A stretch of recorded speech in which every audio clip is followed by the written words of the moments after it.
Title: I took shelter in a bus stop during a storm, but the timetable listed one bus that doesn't exist. The rain started without warning. Within minutes, the road had disappeared beneath sheets of water, so I ran to the nearest bus stop to wait it out.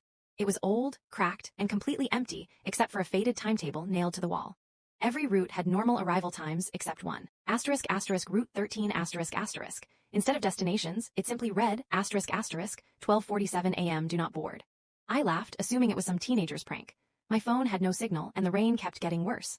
At exactly 12:47, headlights appeared through the storm. An old bus rolled silently toward the stop, its windows so fogged I couldn't see inside. It stopped directly in front of me, but the doors didn't open. Instead, they slowly folded apart on their own. The driver never looked at me. He only pointed toward the empty seats. Then I noticed something that made my stomach drop. Every passenger was staring straight at me without blinking. I took one step backward instead of forward. The passengers never moved, but every pair of eyes followed me at the exact same time. A loud crack of thunder shook the bus stop, and the driver slowly turned his head toward me.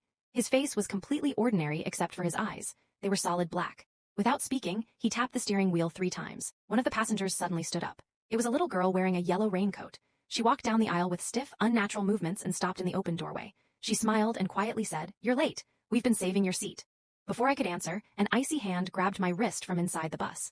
I screamed and yanked myself free, stumbling into the rain. The doors slammed shut on their own. As the bus pulled away, I looked through the back window. Every passenger was still staring at me except one. The seat nearest the door was now empty.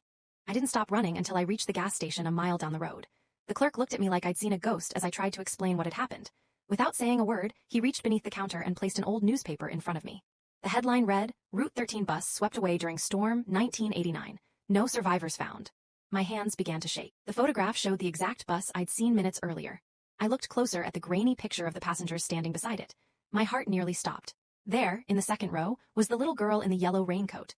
But that wasn't the worst part. Standing beside her in the photo was a young woman wearing the same jacket I had on that night. It was my jacket. As I stumbled backward, the station's security monitor flickered to life. Outside, Route 13 had returned. Its doors slowly opened. This time, one seat was waiting just for me.